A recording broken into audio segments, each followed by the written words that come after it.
Season 1, 2014, Call of Duty Ghosts. What started off as a dream for Will one night turned into 12 seasons of epic and intense sniping tournaments with his friend group.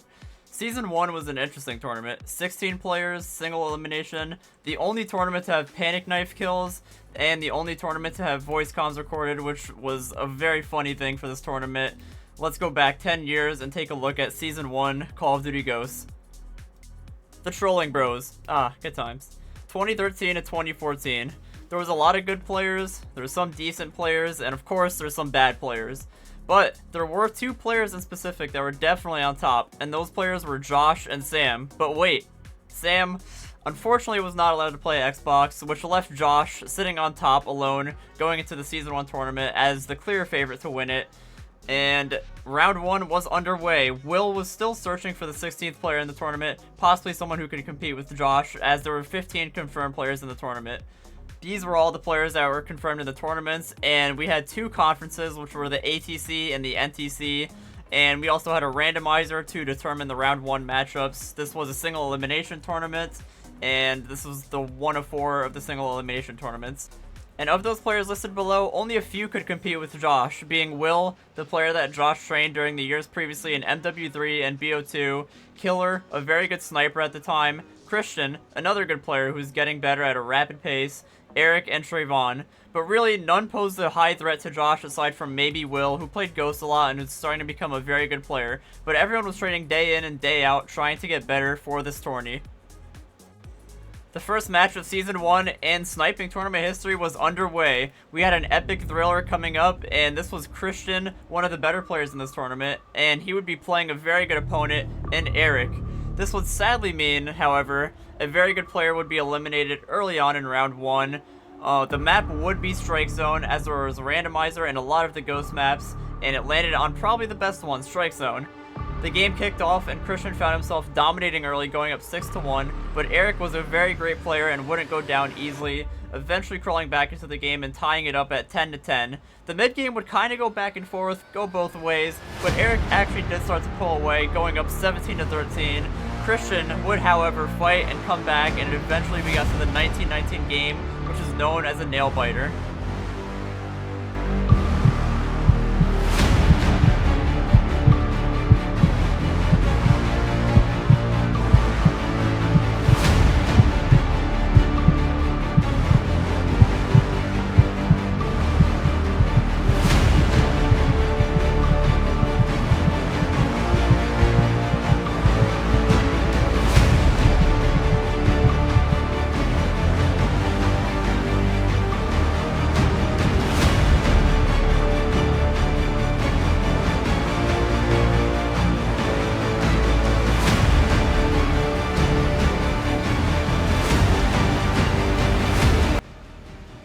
Me, Josh, Markel, we were going crazy in the spectator booth. It was a funny game, and that's why Season 1 with the voice comms just made it a whole unique experience. But with that being said, Christian was able to show his resilience there and pull off a nice clutch win against a very good sniper in Eric, eliminating him in round 1 and moving on Christian to round 2. On the other side of the conference, we had Will versus Markel. Definitely a lopsided matchup that Will was expected to win easily, especially if you wanted to compete with players like Josh, and Will was still in the background looking for the 16th player to fill in the last spot of the tournament. Anyways, Will versus Markel went as expected. Will would have a dominant and very convincing win, looking very sharp in that game, winning 20-13 and moving on to round 2 to play the winner of Trayvon versus Mark, so Will would need to be ready for that matchup. Switching back to the NTC, we had a match that was very good. We had Sammy versus Taher, a very even matchup, and the winner of that would go to play Christian. Most people were definitely rooting for Sammy in this game, however, because Taher, at the time, was a super cocky player who was an infamous trash talker and a sore loser. The question was, though, was he able to back it up versus Sammy? That question would be a yes, as he got out to a dominant start in that game, going up 11-4. But Sammy, however, would fight back and make a great comeback effort, but sadly, his efforts would fall short, and Taher would cap off a 20-15 victory over Sammy, moving on to play Christian in the second round, and that would be a huge test for Taher. Staying on this side of the conference, we would finally see Josh, the clear favorite to win this tournament, play his first match, and it would be versus Freed, a decent player who is known for going for random no-scopes, and a match where Josh is expected to win easily, right? But that didn't happen. In fact, it was far from easy, but a rather close matchup that almost even went the other way. Freed started off on a no-scope tear, and was actually making this a competitive game at the start. But Josh would eventually gain some separation, but not by much. Finally though, Josh would win the game 20-17, hauling off a late game comeback effort from Freed, but still a game where Josh didn't really look like the dominant sniper we all thought he would be. But still, nobody was really worried as we all just thought it was a bump in the road, and maybe it's a shaky game, first game on, you never know, it happens to the best of us. Big news. After finally searching, Will has found the 16th player and the last player to fill the tournament up completely, and oh boy, it was a good one. That player would go by the gamertag Dark Gabby PR, actually Josh's cousin, and would immediately be one of the favorites to win the tournament, being a player that could rival Josh in a potential finals matchup, and he would be playing next round in the first round, and we'll go back to that later. Once again, moving back to the other side of the conference, we would have a matchup that players were anticipating for a while, and that was Trayvon versus Mark. Two players that did not like each other, they had some, some personal beef going on, and two also very good players, but Trayvon was definitely the favorite to win that matchup as he was a better player for sure at the time, and that would go on to come true, but it wasn't easy. The match started off as a dogfight, being tied 9-9 at one point, both going back and fight, trading each other off. But Trayvon eventually would make a second half run and seal the win 20-14, capping it off and moving on to the second round to play Will.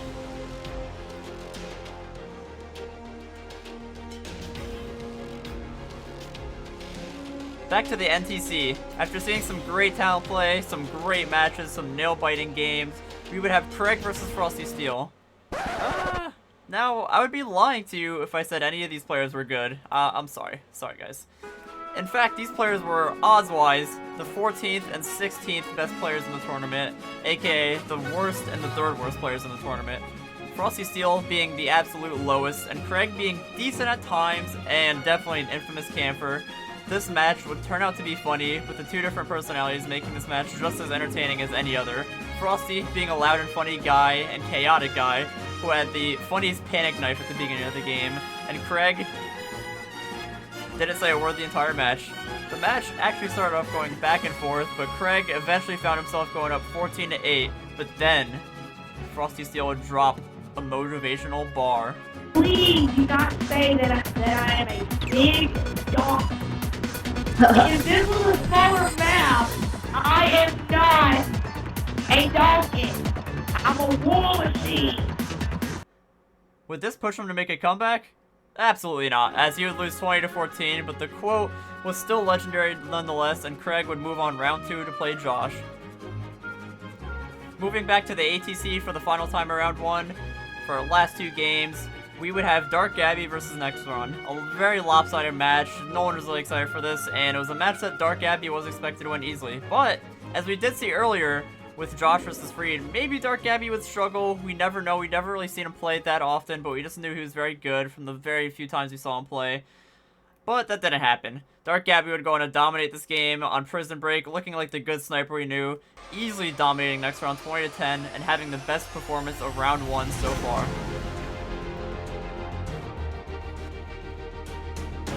And finally, our last match of round 1, we had Killer versus Bossbra. Killer was the sure favorite in this game and would be going against a decent sniper who had his moments here and there. Should be an easy win for Killer, right?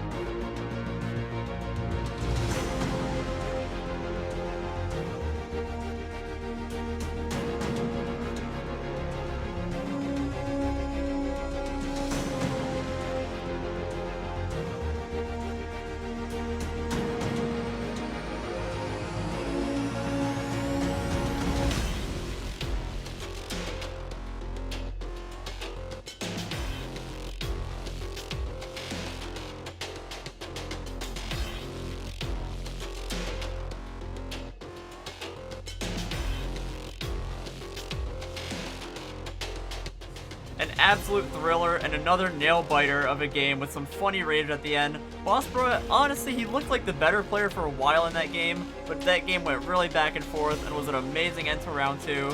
Killer would move on to play Dark Gabby in round 2. As round 1 ends, it seems so far that Dark Gabby and Will looked like the best snipers, but at the same time they had easy opponents, while players like Christian and Killer would show true resilience against very hard opponents, moving on to round 2. And Josh, he definitely didn't look like himself in round 2, but would all that change in round 2? Round 2 started off with another lopsided match, Craig versus Josh. Josh was again expected to win easily. Would he bounce back from the shaky round 1 performance? Yes and no? I can explain. While Craig started off on fire, going up 4-1, shocking Will and Taher, Josh would go on, however, to dominate the rest of the game, and was looking to finish Craig off at 19-8, but would Craig come back?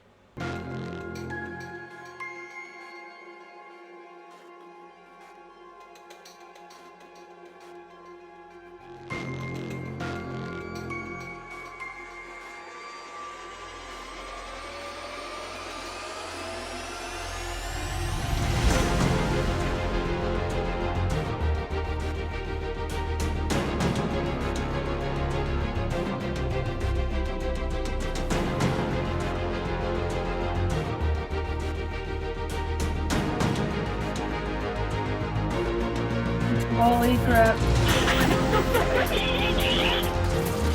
Yeet.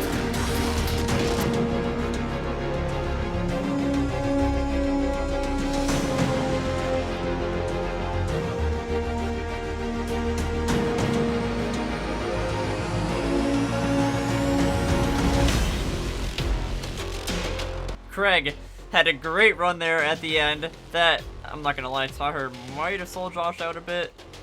That's maybe a little bit of the reason why people didn't want him to win. But anyways, Josh was able to cap it off at the end, and honestly looked good that game, besides that random run from Craig at the beginning and at the end. And honestly, props to Craig there for competing with Josh for a little bit and doing better than what he was projected to do. Staying in this conference, we had Christian versus Taher. Christian was definitely a good favorite to win this game. Taher was a good sniper, but Christian was definitely a level above him. But will Taher get karma for selling Josh out at the end there? The answer to that is, oh yes, yes he would. Christian would go on to dominate Taher, never even really making this game close, and Taher did camp a little bit at the end of the game to make the score look a little closer, but Christian definitely dominated that game, and Christian would show that he's a sniper to be feared, but he had a huge test ahead of him as he would go on to play Josh in the semifinals. Moving on to the ATC, we had Will versus Trayvon. Will was by all means the favorite to win that game, but Trayvon was a good sniper, so it wasn't an easy win for Will, right? Wrong. Will would go on to dominate Trayvon, trolling and chatting with his good friend Cesar as the game was going on, really showing that he is one of the snipers to be feared during this tournament. And as for the last match, Dark Gabby versus Killer, this sadly would end in a forfeit for Killer, moving Dark Gabby on to play Will in the semifinals. Definitely does suck when forfeits happen, but it happens, and Dark Gabby would have most likely won that game anyways.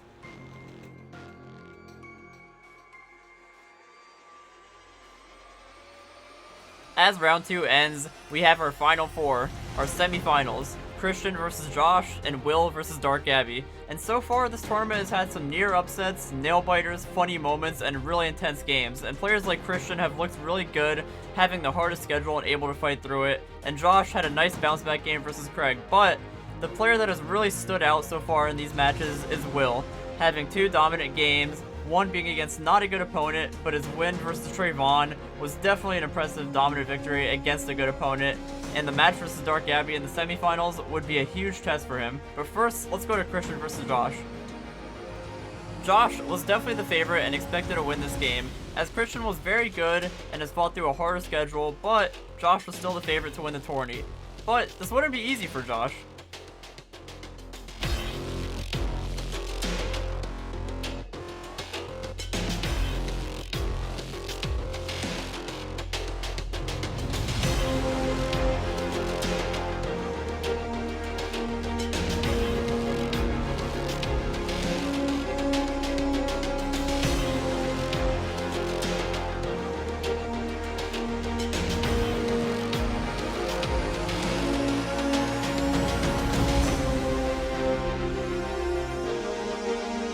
Christian pulling off the upset, showing that he is made for the moment, getting the huge victory, and eliminating the favorite of the tournament. This would show that Christian is definitely a top sniper and would be a hard match for whoever plays him in the finals. It's interesting how this match started off just back-to-back, just shot after shot. It was kind of, you know, back and forth pretty much until about 12-12. Christian went on a huge streak. I was just really surprised when Christian was up like by a lot at the end there, and he was able to cap it off, winning 20-16. And it would definitely show that Christian would be a hard match for whoever plays him in the finals, and very disappointing from Josh, considering he was such a favorite to win the entire tournament, just to lose in the semifinals. Now, Christian was able to prove himself and pull out the upset versus Josh. Would Will be able to hold his end of the bargain versus Dark Gabby?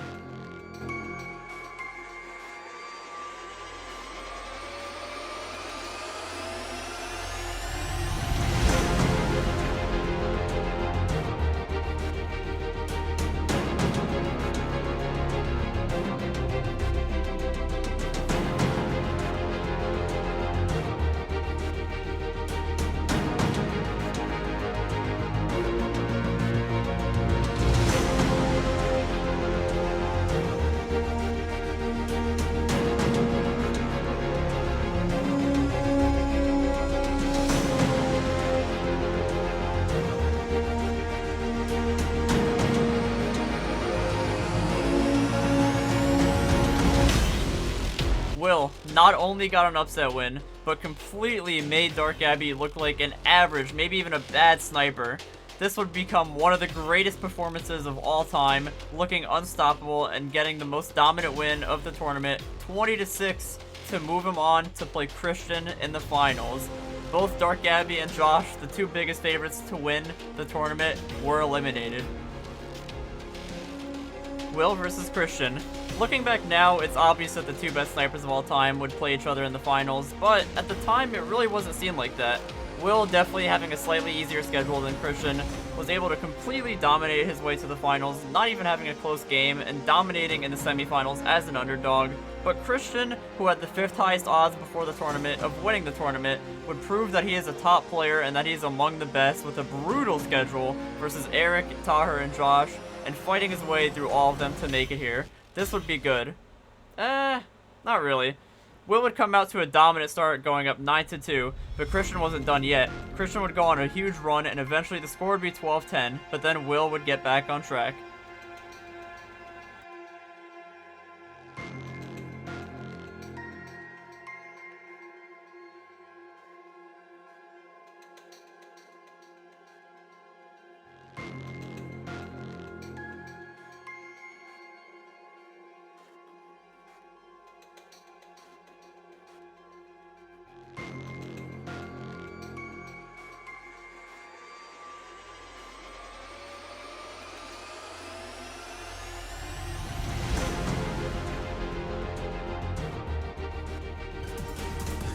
No! No!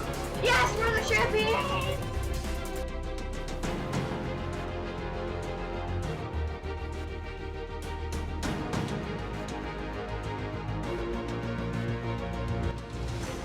Will would cap off a convincing finals win, halting off Christian's late game comeback effort to win the very first sniping tournament.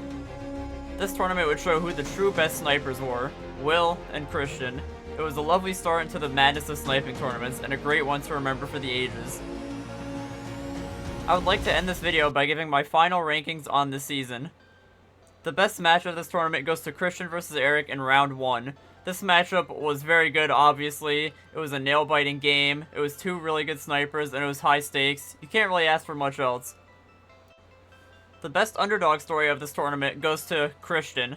Now, obviously, as we all know now, Christian is one of the two best snipers of all time, but back then it wasn't really seen like that, as going into this tournament, he was only 5th of the projected favorites to win this tournament, and he had a very hard schedule, going through Eric, going through Taher, and going to Josh, with a big underdog semifinals win, and making it to the finals was just a big underdog story compared to many of the other ones, and there really wasn't too many underdog stories in Season 1 anyways, so this is the one I picked. The most loved / respected sniper of this tournament goes to Craig. Now, this is funny looking back, especially because in the later tournaments, Craig was actually probably one of the more hated snipers. But in this tournament, it wasn't really seen like that, as Craig was a very quiet, chill guy who was very nice and respectful, wouldn't talk trash to anyone, and he was kind of seen as an underdog who made it further than maybe he should have in most people's eyes, and he actually had a nice, good game against Josh, which a lot of people saw as a underdog, you know, coming up and getting better, and everyone seemed to love and respect that. The most hated sniper of this tournament goes to, obviously, it's going to be Taher. And the reason that Taher is the most hated sniper of this tournament, and most of the tournaments he's in, is because back then he was known for being very cocky, very trash-talky.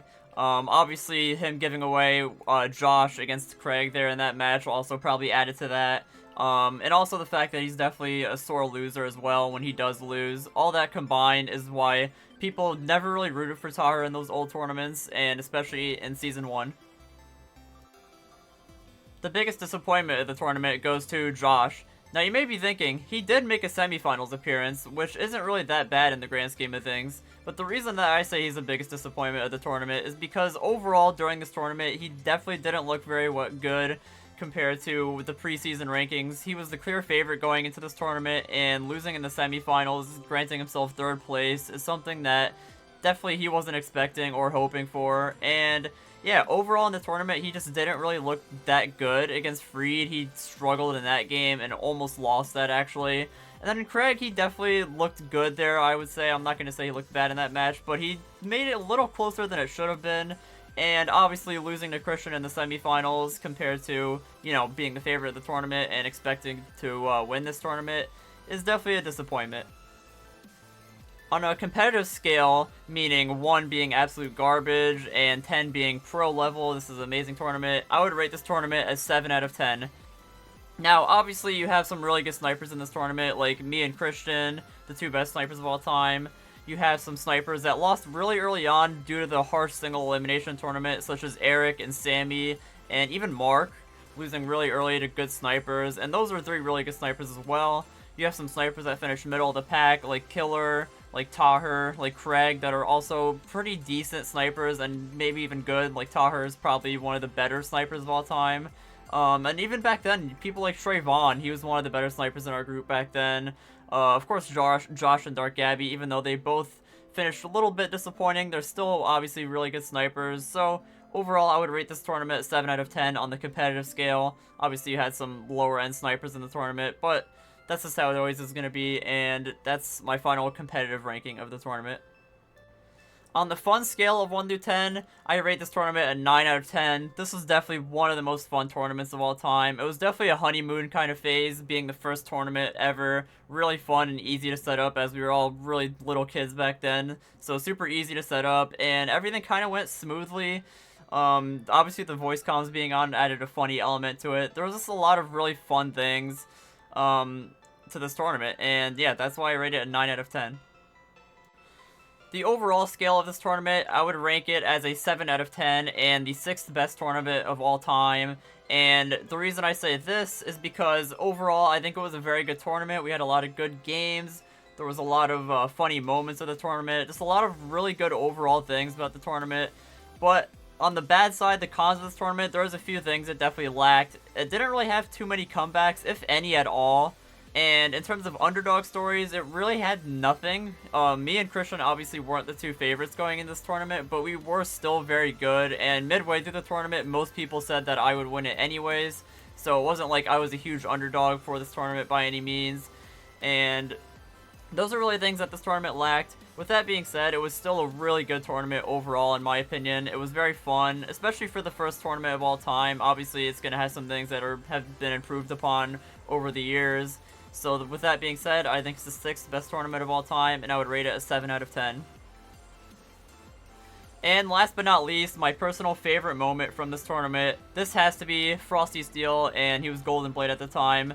His famous War Machine quote. This is such a funny moment from a guy that is just funny overall, and we just look back on this and laugh all the time. It's just such a good moment. I don't know what it is about it, but it's just such a great, amazing quote. It's such a creative quote. Like, it just came out of nowhere. and it was just really funny. Now, there was a lot of good moments I could have probably picked. For example, Christian versus Eric round 1. I probably could have picked that moment as well. Maybe even the Craig versus Josh matchup. I think that was a funny game overall, especially with the, whole Tahir thing at the end, like giving away, Josh's location. But overall, I would definitely have to pick the Frosty Steel War Machine quote as my personal favorite moment. Now, real quick, I just want to discuss these kind of retrospective videos. I don't know if I'm going to do them for every tournament. I'm obviously not going to do them for Season 13, the most recent tournament, but I might do it at least for the first maybe 7 to 8 tournaments, just as kind of a fun little thing. Season 12, by the way, I'm just not going to be talking about at all because there was no end to it, so there's no reason for me to be talking about Season 12. The matches that were played in that do count for the all-time stats, but the matches are meaningless because nothing happened in that tournament, so I just want to get that out of the way. So when I say there's 12 tournaments, Season 12 is erased from history, so maybe it's confusing that Season 13 is there and there's no Season 12. But anyways, I just wanted to get that out of the way. I hope you guys enjoyed that video, and I'll see you guys in the next one.